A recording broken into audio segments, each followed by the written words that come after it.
I turned toward her and saw her glaring at the guests. I followed her gaze, and what I saw made my heart stop.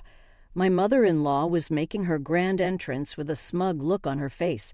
She was with a man and wearing an off-white lace dress. For a moment, I thought Alana's gasp was because of the dress, which didn't bother me since it was typical of her to pull such a stunt. I was about to turn back and resume the ceremony, but then I saw it. It wasn't the dress or her dramatic entrance that shocked Alana.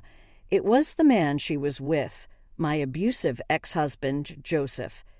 Seeing Joseph felt like a punch in the gut. It took me a long time to recover from that marriage and its consequences. Even now, thinking about those years makes me feel sick. And here he was, on my wedding day, ruining what should have been the happiest moment of my life. I was terrified and momentarily forgot where I was, feeling like I had been transported back to my past. Alana saw what I was going through and came to hold my hand, bringing me back to reality. How could my mother-in-law do this to me? How could she bring him here, knowing the pain and trauma he caused me? I wanted to scream and run away. My husband, concerned, kept asking what was wrong, but I couldn't speak. In my confusion, I realized that while he knew about my ex and my first marriage, he didn't know what Joseph looked like. I just stared at my mother-in-law blankly. Alana said something to my husband, and before I could react, he sprang into action. With a determined look, he marched over to his mother and my ex, demanding they leave. The tension in the room was palpable. My mother-in-law refused, claiming she had a right to watch her son get married. My husband, losing patience, told her that if she didn't leave, we would call the police.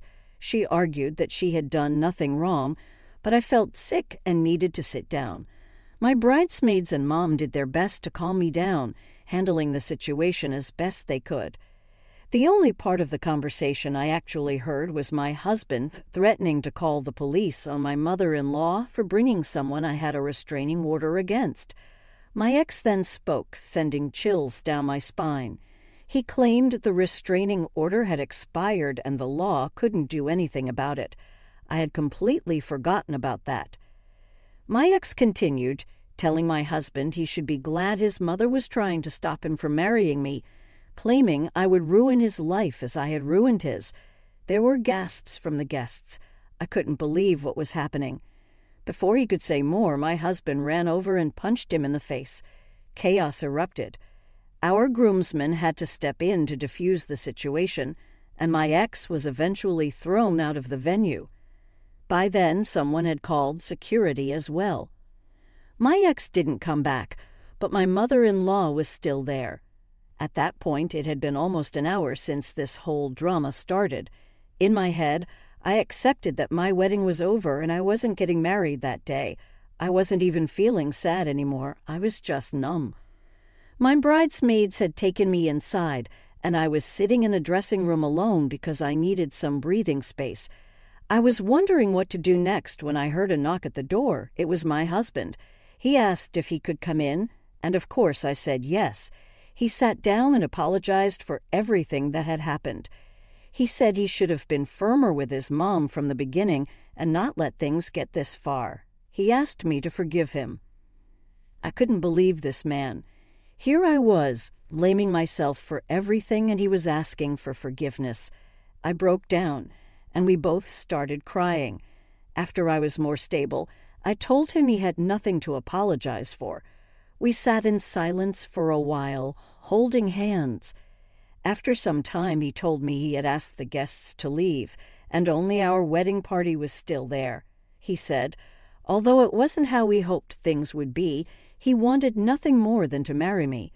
I wasn't sure I could walk down the aisle again after what had happened, but looking at his hopeful face, I couldn't say no. So I walked down the aisle to my best friend and biggest supporter. This time we said our vows, looking into each other's eyes without any interruptions. We got married with only our closest friends as witnesses. After the ceremony, we danced and had a little intimate reception, donating all the leftover food. We came back home as husband and wife for the first time. and all the bad things that had happened seemed like a distant nightmare. We went on our honeymoon and didn't talk about the ceremony or my mother-in-law once. I tried to bring it up a few times, but my husband wouldn't let me, saying we shouldn't let it sabotage our happiness again. I was curious but agreed with him. However, throughout the honeymoon he acted kind of suspicious. He took a lot of phone calls, and every time I asked who it was, he said it was work. This was unusual because his workplace never bothers him on vacations. I asked if there was any trouble, but he brushed it off, saying they were just busy and needed his help. It still seemed weird to me, but I trusted him completely and focused on enjoying our time together. Our honeymoon was 2 weeks long, and we got back a few days ago. Yesterday I overheard my husband talking on the phone and sounding really agitated. I asked him who it was and if everything was all right. He tried to brush it off as work stuff, but I knew he was hiding something and wouldn't stop bugging him until he told me what was going on. That's when I found out that ever since the disaster, on our wedding day, my husband had been secretly battling with my mother-in-law, trying to get her to leave us alone. He had told her at the wedding that she would never see him again, but she didn't take him seriously and kept calling him during our honeymoon until he had to block her from everything. That didn't work either because she kept calling his work every day, pretending to be sick and saying it was urgent. This made the receptionist worriedly reach out to him. Even though he was on vacation, my husband knew this was just her creating drama to get his attention. She had faked being sick to break no contact before, but this was the first time she involved his work.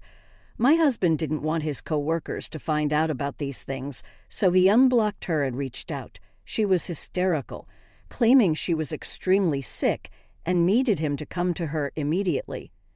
He told her he didn't owe her anything and never planned on seeing her again, but if she was truly sick, he could arrange for a nurse to stay with her. He knew she wasn't actually sick.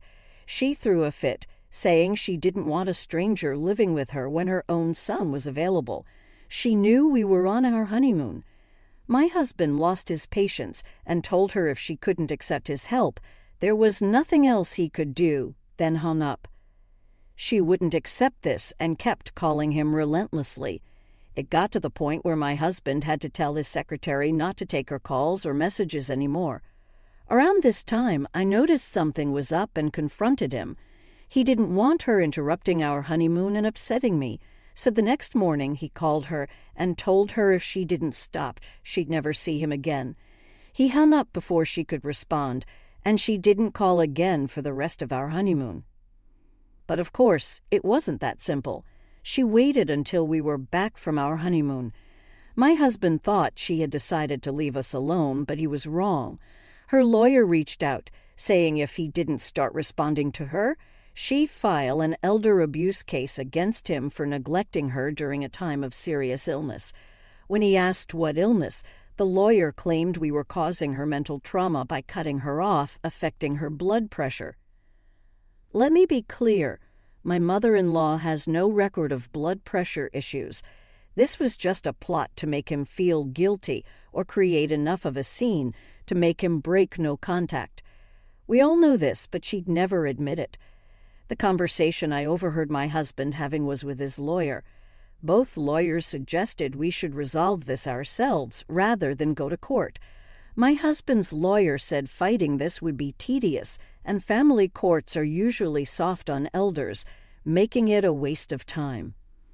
So the easiest option seems to be my husband apologizing and breaking no contact. But he's still extremely upset about the wedding and doesn't want to let it go. We know this would just make my mother-in-law feel like she can continue to violate our boundaries without consequences. My husband has been beating himself up over this and didn't want to tell me because he knew I'd blame myself.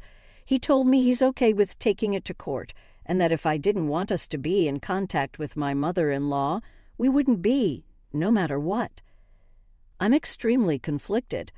I haven't and will never forgive my mother-in-law for what she did at my wedding. I can't pretend nothing happened and have her in my life again, but I also feel guilty about what my husband is going through. I've considered telling him I'm okay with him having her in his life, but I know I'll never feel safe around her again. Would I be the bad guy for choosing to stay no contact with my mother-in-law, even if it means legal and emotional complications for my husband? Update 1. I didn't expect such overwhelming support for my little rant. I truly appreciate all the kindness I've received through comments and private messages. I haven't been able to reply to everyone, but I am reading everything, and it has given me a lot of clarity. Some of you suggested that my husband and I should take my mother-in-law to court. Since there are no actual medical records involved, she can't prove that we've been neglecting her or causing her physical distress. I agree and have considered that, but I don't want to get involved with lawyers and judges over what is essentially a tantrum thrown by a grown woman.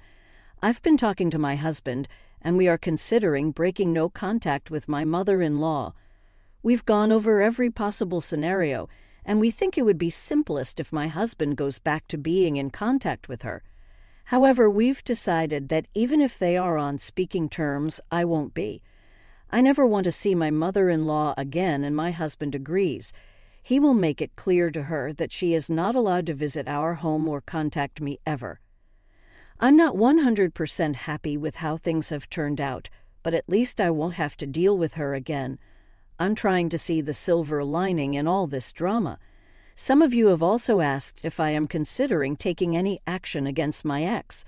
Honestly, I think it's not worth it.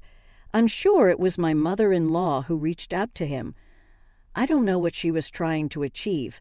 Maybe she thought my husband would leave me because my ex said I ruin lives. My lawyer thinks it would be complicated to renew the restraining order because, apart from the wedding, he hasn't done anything since the divorce. More than that, I don't want to see him ever again. Unless he tries something again, I just want to avoid him. My husband is going to reach out to my mother-in-law and meet her. I hope she agrees to leave me out of it because, if not, I don't know what we'll do. Update 2. Things didn't go as well as we hoped. My husband told his mom he would stay in contact with her and visit regularly, but she wasn't welcome in our house anymore. My mother-in-law threw another tantrum, saying I was isolating her. She claimed that if my husband allowed me to act this way, I wouldn't let her see our future kids. My husband was amazed at how she jumped to that conclusion. He told her we hadn't even thought of having kids anytime soon, and there was no point in making decisions based on something that might not happen for years. She wasn't happy and accused me of mentally abusing her and isolating her. My husband lost his temper and told her that none of this would have happened if she hadn't pulled that stunt at our wedding. He wouldn't tell me what she said about that, but after a lot of pleading, he told me she said she was trying to show him the reality of what kind of woman I am to protect him from marrying me. My husband walked out, saying it doesn't matter what she does anymore. We're done with her. We're prepared to waste time and money on courts and lawyers if it means she won't be in our lives anymore. Update 3. I posted a couple of months ago about my crazy mother-in-law sabotaging my wedding and trying to blackmail my husband and me into forgetting everything she did. Here's an update if anyone is still interested. When my husband told my mother-in-law to call her lawyer, she thought he was bluffing. But we were serious. The next time she tried to reach out, he told her to only contact us through our lawyer. She got offended and started showing up at our house randomly to try and get a hold of him. It got to the point where I was scared to open the door. One particularly frustrating day, I told my husband maybe we should move without telling her. I wasn't serious, but we looked at each other and realized it could really improve things for us. Thankfully, we have enough savings to move to a rented place while our house was being seen by buyers.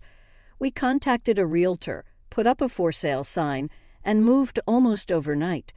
We knew my mother-in-law would see the sign and freak out. We settled into our tiny 2-bedroom without unpacking much because we knew our house wouldn't be too hard to sell and started looking for a new place. Sure enough, 2 days after moving out, our lawyer called to say my mother-in-law was bombarding her with questions. We told our lawyer to ignore her and say we would show up for any court dates, but that she shouldn't expect to see either of us ever again. A few days later, we were told she was dropping any cases and wanted my husband to speak to her again. We might consider seeing her someday in the not-so-near future, but for now, we're focusing on our marriage and finding a new place to start over. We're thinking of a condo with good building security to keep out